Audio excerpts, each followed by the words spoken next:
Hi, this is Gabe Newell, and welcome to the Lost Coast.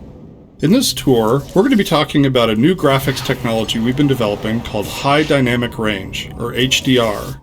We'll also be giving you some insight into the design and production challenges we faced during the construction of the Lost Coast. First, a quick explanation of the commentary system. To listen to a commentary node, put your crosshair over the floating commentary symbol and press your Use key. To stop the commentary, put your crosshair over the rotating node and press your Use key again. Some commentary nodes may take control of the game for the purpose of showing something to you. In these cases, simply pressing your Use key will stop the commentary.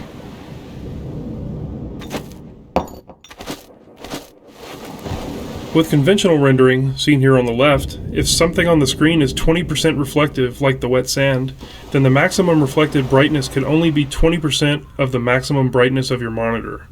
HDR's more accurate simulation of light ensures that the sun's reflection on this wet sand appears as it would in the real world, which could potentially use 100% of the maximum monitor brightness. HDR uses bloom to simulate light that is beyond 100% of a monitor's maximum brightness.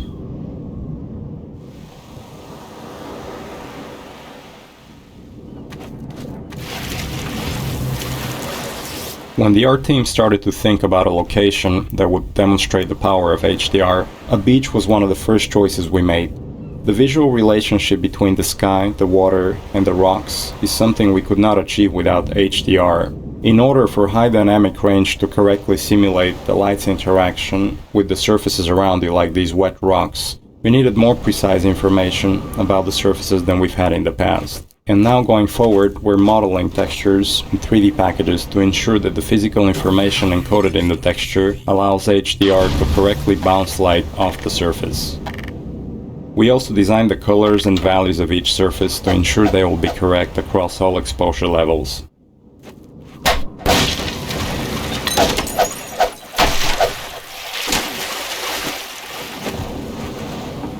The process of building characters in Half-Life 2 taught us many things. By the end, we believed we'd figured out a more effective process for designing and constructing characters. This fisherman is the first character we built using that process. Design-wise, the fisherman was focused on showcasing HDR and the way light falls on human skin. The highlights on his forehead and nose are good examples of specularity on human skin. You can see how the wrinkles on his cheeks and around his eyes are an example of how we can use normal maps to add depth. Production-wise, the fisherman was built using a similar process to the rocks you saw on the beach. We model the 3D character at a very high detail, then extract much of the physical information and store it in the textures. Hey! T'es là? Mais tu ne serais pas... Mais si, tu es le scientifique... Friedman ou Fishman, c'est ça? Tu es venu combattre le cartel. Tout seul, je ne vois pas ce qu'on peut faire, mais je ne vois pas d'autre raison de visiter Saint-Olga à un tel moment. Je t'emmène à leur base, ou aussi loin que je peux en tout cas.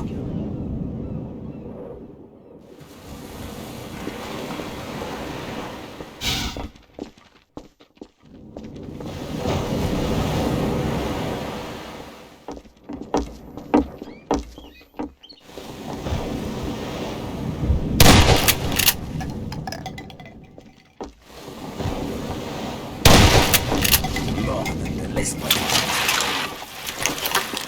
La clé est là, quelque part.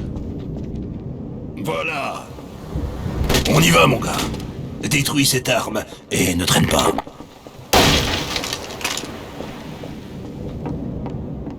Water presents us with a lot of rendering challenges. In fact, we have to render the scene 3 times. Once for the refraction of what's under the water, once for the reflection of everything above the water, and once from the player's view.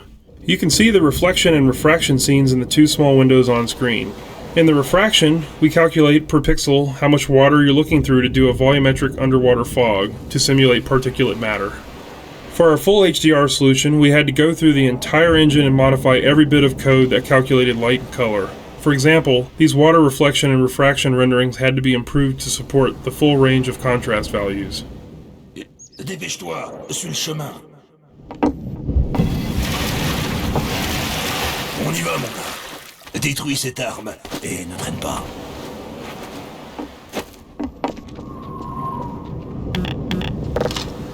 On traverse maintenant.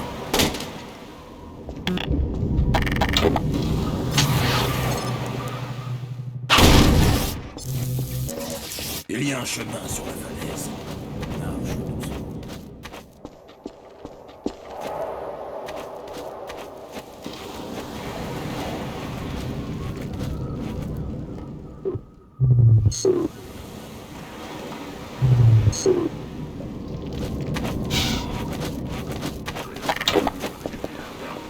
Marche doucement.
The area you're currently entering is called the Cliffside Arena.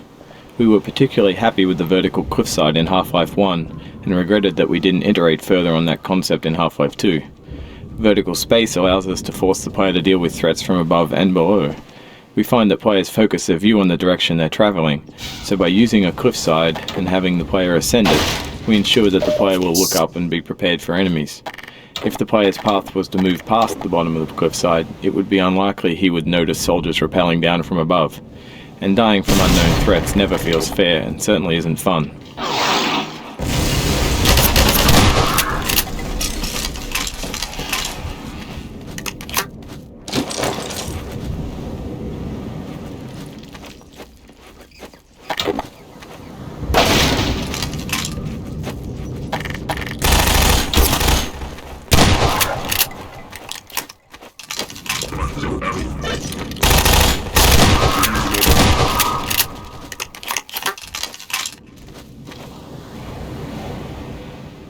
The remains of the ship in front of you were once part of a puzzle we cut out of the Lost Coast. The original design of the puzzle was based on the idea of the player and the fisherman cooperating together to solve something. This was the type of puzzle we'd always wanted to attempt in Half-Life 2. Unfortunately, as development on Lost Coast neared the end, and this puzzle still wasn't finished, we decided to cut it. It's always painful to remove work, so we've tried to evolve a process for making those kinds of decisions. For example, with this puzzle we asked ourselves, is this puzzle actually fun? If not, how much work does it need to be fun? Does this puzzle fit within the purpose of Lost Coast? Would our customers appreciate this puzzle being finished more than they would appreciate, say, soldiers rappelling off the cliffside? In the end, it made more sense to put this problem on the shelf with other interesting ideas and come back to it later.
One of the features of our HDR solution is dynamic tone mapping.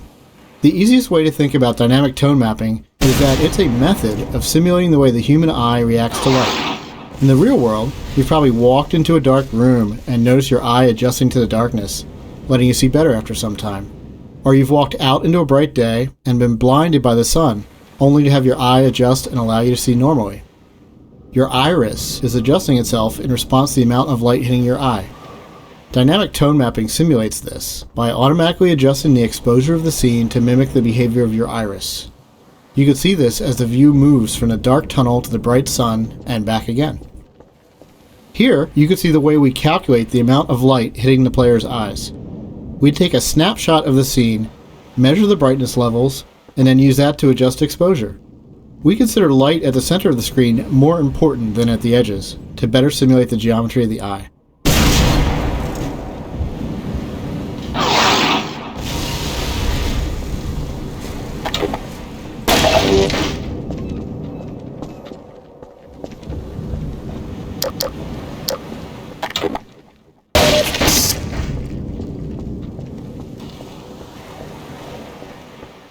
The courtyard in front of you is a space we call an arena.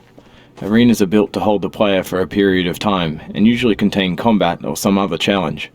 They often have multiple entry points for enemies, along with a gate of some kind to prevent the player moving on until the challenge has been completed. In this case, the arena is free of enemies until the player solves a puzzle and triggers an alarm. This is a method that allows the player to explore the arena and get a sense of its space before being forced to fight in it. It adds a sense of uneasiness to the player who's expecting to be attacked now that they've reached the goal set for them at the start of the map. The break in the action here is also a crucial part of the level's pacing. It allows the player to recover and explore the world a little after being attacked on the way up the cliffside.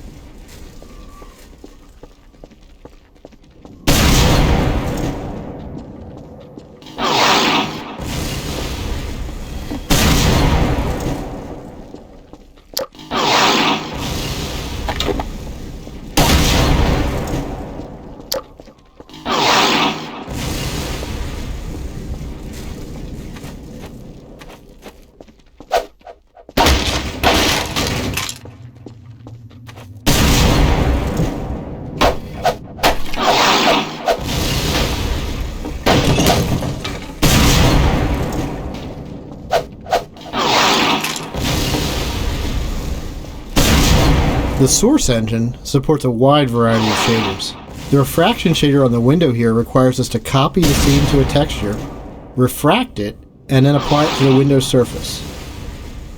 To fully support HDR, every shader in the engine needed to be updated, so this refraction shader was improved to support the full range of contrast. If you viewed the sun through this window, it would be refracted correctly.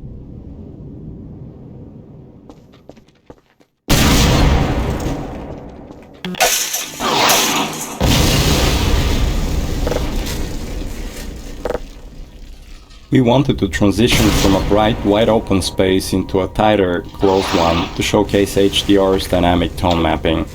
We also like to focus on contrasting elements in our settings like ancient human architecture and futuristic combine technology. A monastery fit these requirements perfectly. Monasteries are generally isolated, unlit, and built ages ago. They provide a great backdrop for the contrasting combine technology. When we build fictional settings, we try to ground them by basing them off a real-world location. We use this location as a design constraint that forces a logical consistency behind the art choices. Churches are great dramatic spaces. They're often lit naturally with extremes of darkness and brightness, which makes them a great showcase for HDR. Gothic churches are the sober monochromatic spaces that you've seen in almost every horror movie or game. Byzantine churches, on the other hand, are very colorful and have a large variety of materials. We wanted that color and material variety to show off our HDR reflections.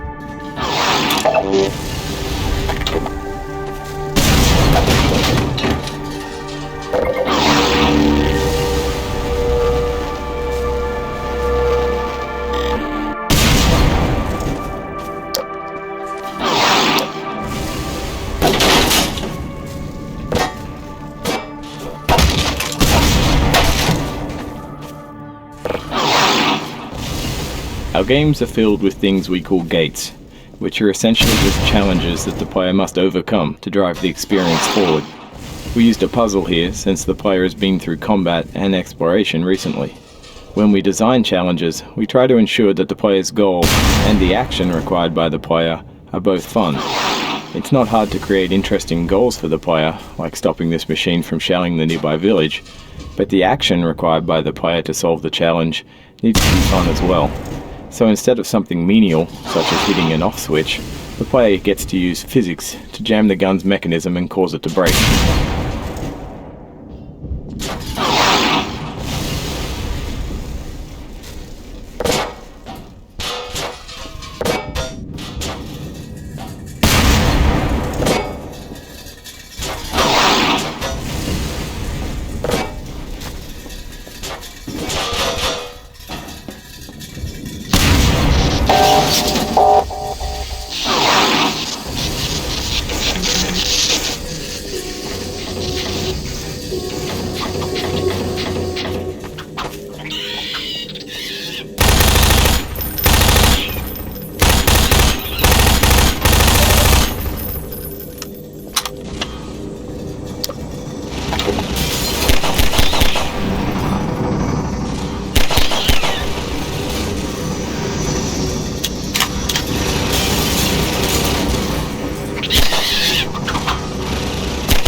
This marks the end of the Lost Coast tour.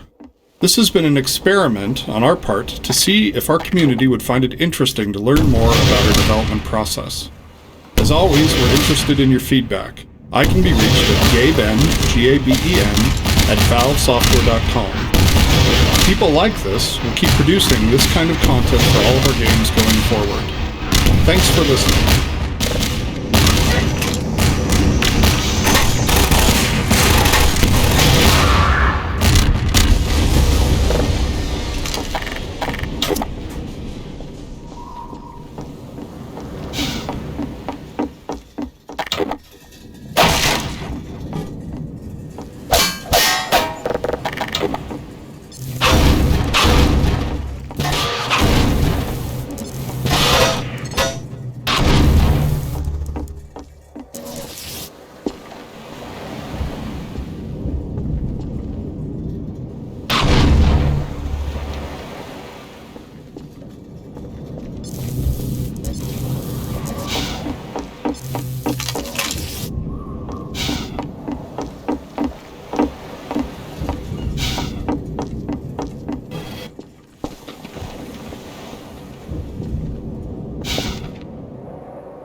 pas ici.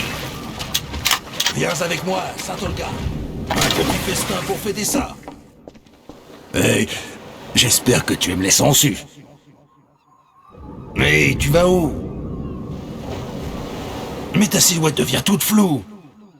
Eh bien, je suppose que tu dois y aller. Enchanté.